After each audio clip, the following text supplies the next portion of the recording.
भक्त की दृष्टि में कोई भी दुख ऐसा नहीं जो सह करके अपने आराध्य देव को न प्राप्त करे। आराध्य देव की प्राप्ति के लिए संघर्ष सहना अत्यंत आवश्यक है। कष्ट सहना, जो अंदर जलन हो रही, जो विकारों की जलन हो रही, सहो भाई, इनकी पूर्ति से कुछ नहीं होगा। इनको से एक बार लड़ जाओ, एक बार निकल जाओ तो जन्म जन्म की लड़ाई जीत जाओगे। जिसकी शुद्ध भक्ति होती है उसको अपने प्यारे के नाम जप के सिवा और कुछ अच्छा ही नहीं लगता है। बस उसकी लीला कोई सुना दे, उसके गुणों की चर्चा करा दे, उसकी रूप माधुरी का चिंतन करे। तो मेरे प्रभु का स्वभाव है कि जो प्रभु को जपते हैं प्रभु उनको जपते हैं। ये बात समझ लो। आप प्रभु की लीला कथा सुन रहे हैं, प्रभु आपको देखकर इस भाव से, जब हमारा हृदय पवित्र होता है तभी हम भगवान को भाव से बच पाते हैं। अभी भाव नहीं, अभी तो भाव की केवल बातें सुना के बातें करते हैं, भाव नहीं जागृत हुआ। भाव जागृत होने पर इन तीन पर आपका महत्व तो नहीं रह जाएगा। स्वजन संबंधियों पर, अर्थ के द्वारा प्राप्त होने वाले भोगों पर और इष्ट देव से बिलक साधनाओं पर, इन पर आपका राग नहीं रह जाएगा। ये पहचान है भाव की। आराध्य देव पर ही केवल, जैसे गोस्वामी जी कहते, बने तो रघुबर ते बने, बिगड़े तो भरपूर, तुलसी औरन ते बने, ताबनबे पे धूर। जब तक नाशवान पदार्थों में महत्व रहेगा, ये जो श्लोक है कि जिस प्रकार से भक्त मेरी शरण में आता है, मेरा भजन करता है, मैं वैसे ही उसका भजन करता हूं। नाशवान पदार्थों का महत्व देने से हमारा मन अपवित्र हो जाता है। नाशवान पदार्थों के भोगने से हमारी इंद्रियां और तन अपवित्र हो जाता है, हमारे कर्म अपवित्र हो जाते हैं, तो जन्म निश्चित हो गया अगला। और जब हम भगवान की शरण में आते हैं, भगवत नाम जप करते हैं, भगवत शरणागत होते हैं, भगवत भक्तों का संग करते हैं, तो सारी मलिनता नष्ट हो जाती है। तन की, मन की, स्वभाव की सब मलिनता नष्ट हो जाती है। इस बात को समझिए। शरीर, इंद्रिया, मन, बुद्धि, पद, योग्यता, अधिकार, धन, जमीन, जितनी भी ये सब हैं, इनमें रुचि, आसक्ति, ये तुम्हारे मन को पवित्र कर देगी, तन को अपवित्र कर देगी, स्वभाव को अपवित्र कर देगी। अगर इन्हीं सभी को प्रभु को समर्पित करके कर्तव्य कर्म का पालन करते हुए नाम जप करोगे तो सब कुछ पवित्र हो जाएगा। जैसे जड़ मिठाई कभी ऐसे लगाने वाली नहीं होती, लेकिन जब प्रभु को अर्पित करते तो प्रसाद हो जाती है। मांग करके किनका मिलता है तो बड़ा आनंद का अनुभव होता है, मेरे प्रभु का प्रसाद है। ऐसे ही शरीर, इंद्रिया, मन, बुद्धि, पद, योग्यता, अधिकार, धन, जमीन, जो कुछ भी है उसे प्रभु को अर्पित करके अपने कर्तव्य का पालन करते हुए जो नाम जप करता है, उसका तन पवित्र, उसका मन पवित्र, उसका स्वभाव पवित्र, उसकी सब वस्तुएं पवित्र हो जाती है। अब तो वैसी निष्ठा नहीं दिखाई दे रही है, होगी किसी के अंदर।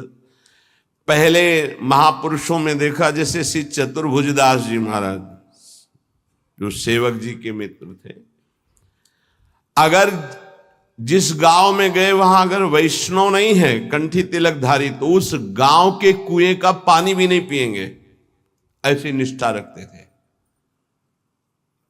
यहां एक भी वैष्णव नगर में नहीं थे। नगर क्या है, ये भूतों का डेरा है। फिर जहां भगवान का भक्त नहीं, भगवान का भजन नहीं, नाम कीर्तन नहीं, उस नगर का पानी नहीं पीते थे। ये उनके चरित्र में आया है। बहुत पवित्रता का निर्वाह महापुरुष जन भजन के लिए करते थे। गले में कंठी नहीं, मस्तक पे तिलक नहीं, तो हाथ से पानी पीने की रुचि नहीं है। ऐसी निष्ठा, निष्ठा में ही तो सब।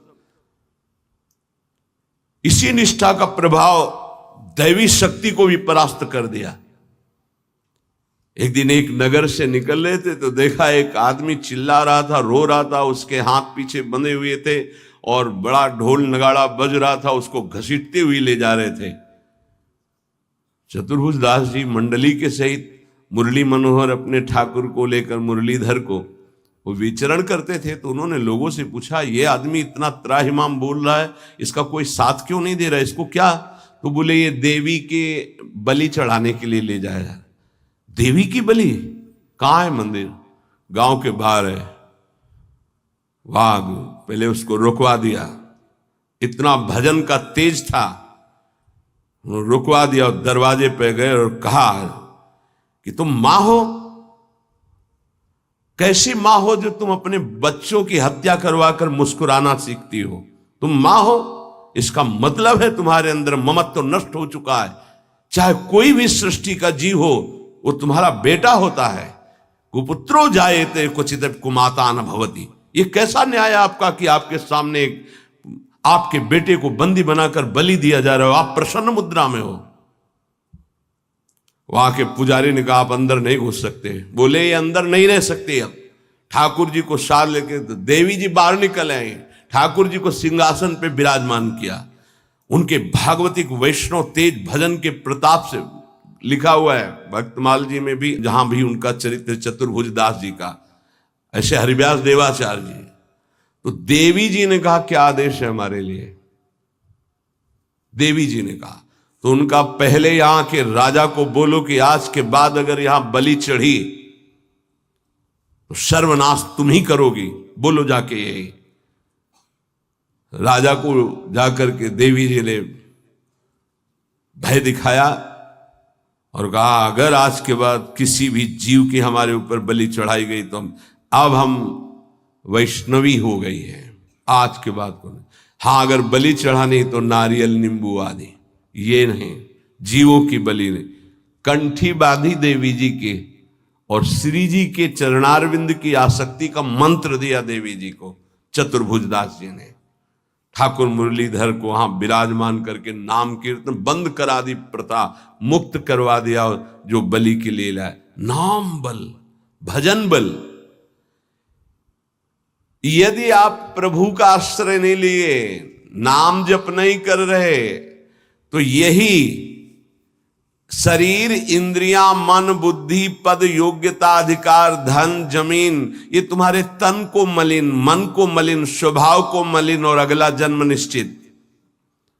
जैसे कोई कहता है हम तो पिछले जन्म को मानते नहीं, अगले जन्म को मानते ही नहीं, तो तुम्हारे मानने न मानने से सृष्टि चल रही क्या? कि तुम मानोगे तो सृष्टि चलेगी, नहीं तो बंद हो जाए। हम मानते नहीं सूर्योदय होता है तो सूर्योदय बंद हो जाएगा क्या तुम्हारे मानने ना मानने से? क्या ईश्वर का संविधान और शासन आंख मूंदने से टल जाएगा क्या? तुम्हारे ऐसा कहने से टल जाएगा क्या? अगर नहीं मानते हो तो है कोई परम शक्तिशाली जो बरबस जीव को उसके कर्म को भुगवा रहा है कोई कर्म का प्रबल फल देने वाला महान ईश्वर जो सुख और दुख के चक्र में पूरी सृष्टि को फंसाए हुए है। उसी से मुक्त होने के लिए वही है एकमात्र जिसका आश्रय ले लो। भक्त को भगवान के स्वरूप का ज्ञान, भगवान का दर्शन, भगवान के साथ खेल खेलने का सौभाग्य, तीन बातें जो प्राप्त होती है, ये ज्ञानी को नहीं प्राप्त होती है। भगवान के प्रेम स्वरूप, भगवान का दर्शन, संभाषण और भगवान के साथ खेलना, ये नहीं। ये बड़ी दुर्लभ बात भक्ति से प्राप्त होती, इसलिए सर्वोपरि भक्ति। जो भगवत परायण भक्त है उसमें शरीर और संसार की आसक्ति नहीं रहती। देख लो, शरीर और संसार की आसक्ति नहीं रहती। इस भगवत परायणता के लिए हठ पूर्वक बहुत नाम जपा जाए तब ये जागृत होती भगवत परायणता। हठ पूर्वक शब्द आया है। हठ पूर्वक हमको नाम जप करना बहुत कठिन है। नाम जप करना, बातें बना लेना अलग बात है, नाम जप करना बहुत कठिन है। अगर नाम जप हठ पूर्वक करोगे तो संसार शरीर की आसक्ति नष्ट हो जाएगी, भगवत परायण हो जाओगे, भगवान के तत्व का ज्ञान हो जाएगा, भगवान से प्रेम हो जाएगा, भगवान का साक्षात्कार हो जाएगा, भगवान से वार्ता होगी, भगवान के साथ खेलोगे। जब भगवत परायणता जागृत होती है तो कुत्ता, गधा, चांडाल, जहां दृष्टि जाती है वहां श्री कृष्ण दिखाई देते हैं। विद्या विनय संपन्ने ब्राह्मणे गविहस्तनी स्वनी च सुपाके चा पंडिता समदर्शिना, ये तत्वबोध हो जाता है भक्त को, क्योंकि उसकी दृष्टि भगवत स्वरूप हो गई तो पूरी सृष्टि भगवत स्वरूप हो गई। किसकी? जो हठ पूर्वक नाम जप करता है। हठ पूर्वक मतलब स्वाद नहीं मिल रहा, कोई रुचि नहीं, पर गुरुदेव ने कहा इसलिए मुझे जप करना ही है। जब बिना किसी प्रयास के भगवत स्मरण चलने लगे,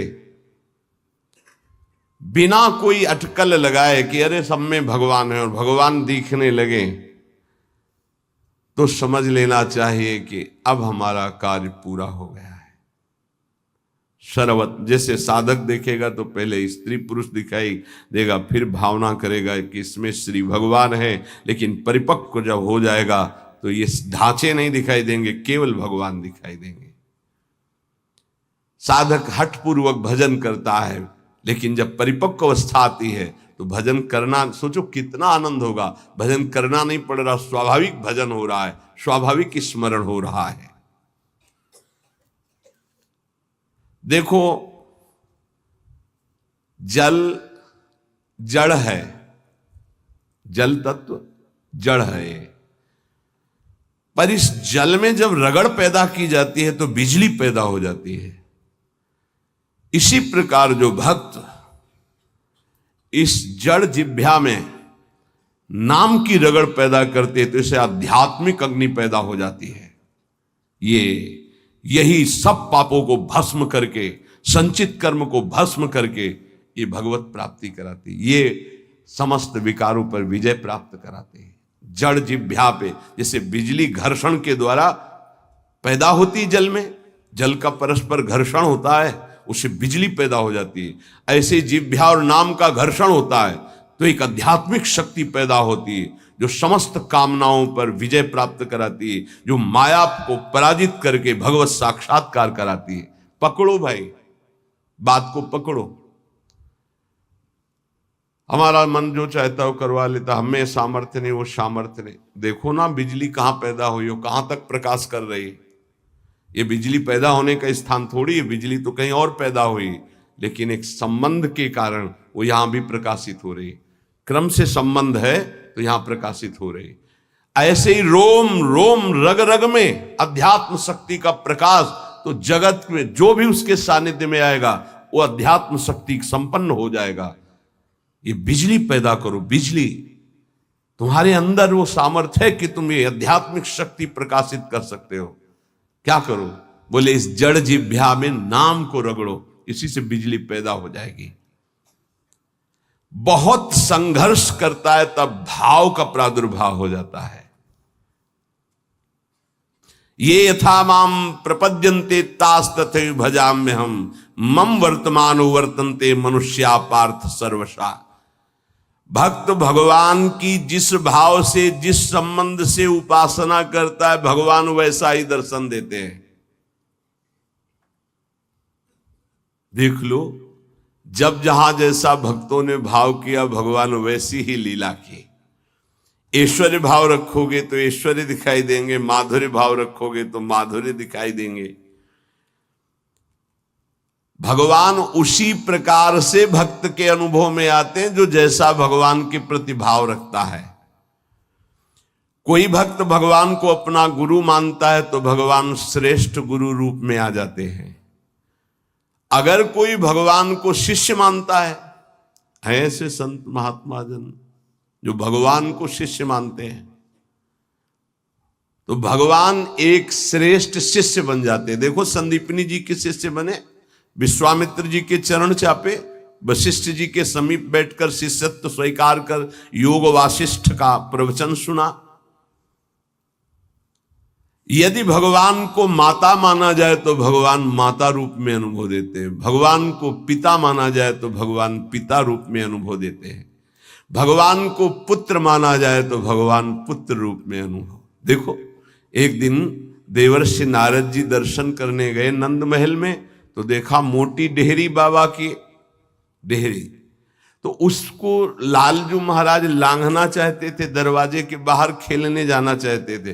अभी खड़े होना ठीक से आया नहीं था, घुटनों के बल चल रहे थे, तो ऐसे चलते हुए घुटनों के बल ऊपर ऐसे देहली के हुए, चरण ऊपर उठ गए, हाथ ऐसे हो गए, अब देहली के बीच में टंगे हुए और रो रहे हैं।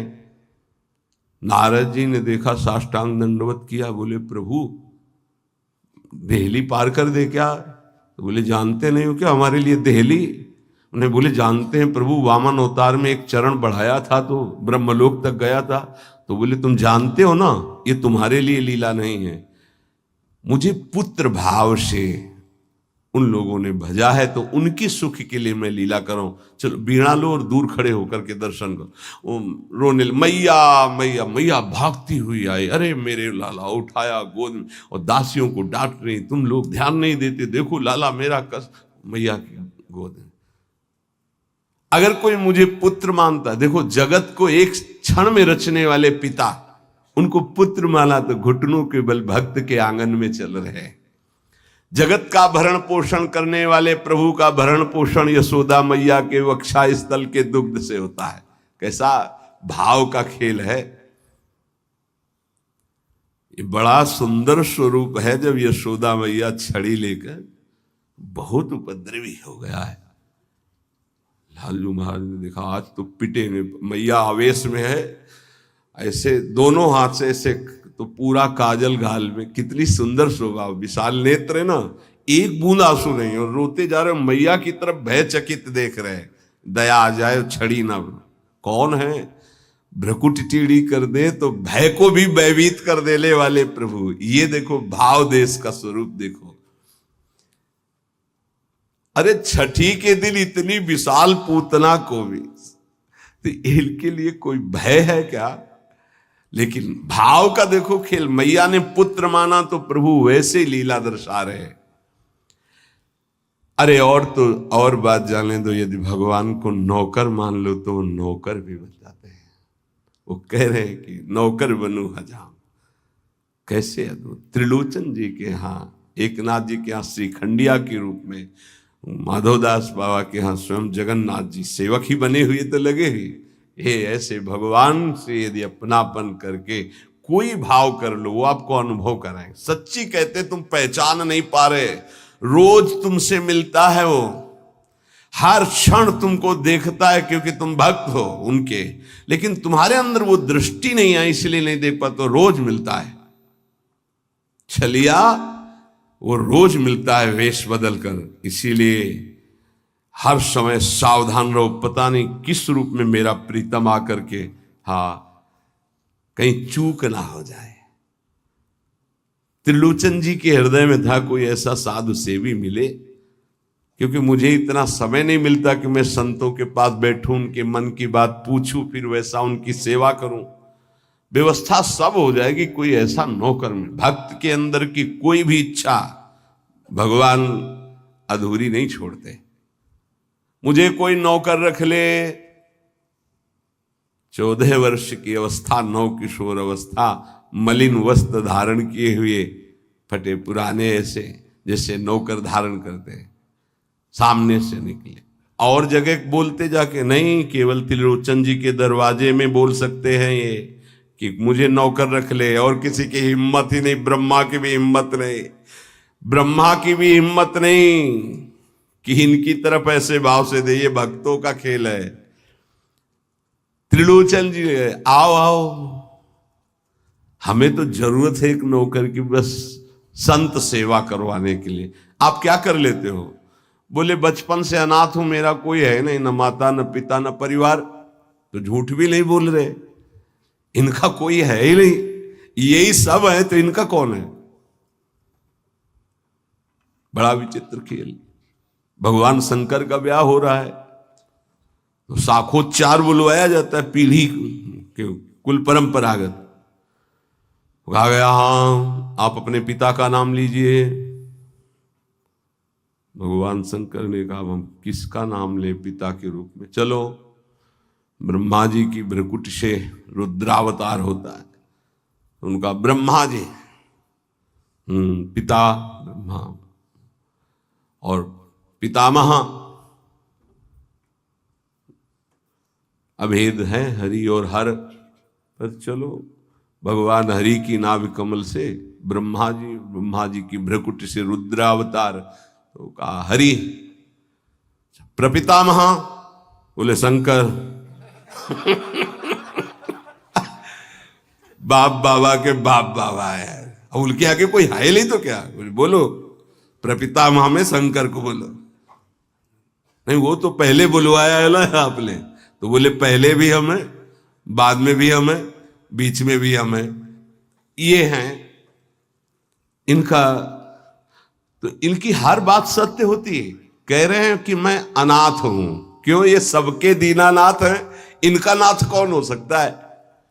मेरे परिवार में कोई नहीं है, क्योंकि यही सबके परिवार है, इनका परिवार कब? चराचर जगत वही खुद बने हुए हैं। मेरे माता पिता ने, क्योंकि सबके माता पिता हैं। अच्छा, तो बचपन से हमको सेवा में बड़ी प्रवीणता है, हर कला हमको आती, पर साधु सेवा विशेष हमें रुचिकर है। अच्छा, तो तुम भोजन बना लेते हो? बोले एक बार बनवा दो, अगर संत अंगुली न चाटे तो बताना, इतना सुंदर। फीस क्या लोगे? पेमेंट क्या है आपकी? पेमेंट तो हम पैसे तो लेते नहीं, हमारी रुचि नहीं रहती पैसे में। लक्ष्मी जी चरण चापती, भगवान उधर नहीं देखते। नहीं तो आप कुछ तो होगी। बोले हाँ, थोड़ा भोजन ज्यादा पाते हैं हम। जितना हम भोजन पाएंगे तुम्हारी पत्नी पीसेगी, उसी के हाथ का पिसा पाएंगे, वही हमारे लिए बनाएगी। और 1000 संत आ जाएंगे, उनकी व्यवस्था हम करेंगे, तुम निश्चिंत रहो, कभी शिकायत नहीं मिलेगी। पत्नी से कहा समस्या का समाधान तुम ही हो। तो उनका कितना? आधा किलो आटे की रोटी पाएंगे। तो उनका इस भूल में मत रहना, अगर हम भरपेट पाएंगे तो 3-4 किलो तक पहुंच सकता है, हमें पीसना पड़ेगा। बोले शर्त है, अगर इतना कर सकती हो तो। और कभी किसी से कहोगी नहीं, अगर कह दिया तो फिर मैं नौकरी में नहीं रहूंगा। त्रिलोचन जी ने पत्नी से कहा बहुत सेवा की भावना हमारे अंदर थी, ये पुष्ट हो जाएगी इससे, तुम इतना स्वीकार कर लो। ठीक है, दोनों टाइम का भोजन हम बना के पीस के तुम्हें पवाएंगी, और तुम संत सेवा। भगवान जैसे किसी के मन में चल रहा है कि आज बढ़िया कढ़ी बनती है ऐसी ऐसी, तो भगवान वैसे ही बना के सबकी सेवा में रत।